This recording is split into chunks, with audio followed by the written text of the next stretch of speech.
ஐயோ அப்பா அப்பா இல்லடா வீட்டுல என்னாச்சு? என்ன ஆச்சுன்னு எலெக்ஷன் முடிக்க சொல்றேன். மூஞ்ச பாரு, நானே வெயில்ல வெந்து போய் வந்துக்கிறேன். ஊத்துற தண்ணி.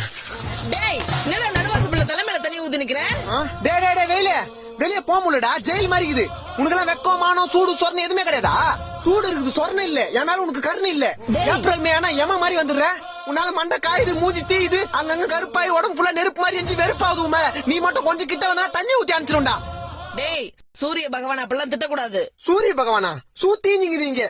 வெயிலாமா அது? காலைல 7 மணில இருந்து சாயந்தரம் 5 மணி வரைக்கும் ஜெட்டி நஞ்சு போற அளவுக்கு காயுது. அதான் உடம்புல தண்ணி ஊத்திக்கினேல, சில்லுன்னு இருக்கும் உள்ளவா. இன்னும் எத்தனை நாளைக்கு இந்த மாதிரி? டேய் வெயில் காலம் வந்தா அப்படிதான் இருக்கும். அதுக்கு என்ன பண்ண சொல்ற? 30,000 கூட கொடைக்கானல் போய் ஒரு 3 மாசம் இருந்து வரேன். எது 30,000? பாத்தியம்மா, வெளியே போனா வெயில் அடிக்குது, வீட்டுக்கு வந்தா நீ அடிக்கிற. இந்த வெயில்னால எனக்கு எவ்வளவு வேதனை பாத்தியா? ஏ வெயிலே, உன் வெப்பநிலைய காமிச்சல, என்ன வெறுப்பேத்தில. என் அம்மா கிட்டே என்ன அடி வாங்க வச்சல. நானும் மனுஷனா, வீட்டுல ஏசி இருக்கு, ஃபேன் இருக்கு. சத்தியமா 3 மாசம் வீட்டை விட்டு வெளியே வர மாட்டேன். போறேன், வரவே மாட்டேன். வீட்டுல கரண்ட் இல்லடா. டேய் வீட்டுல கரண்ட் இல்லையா?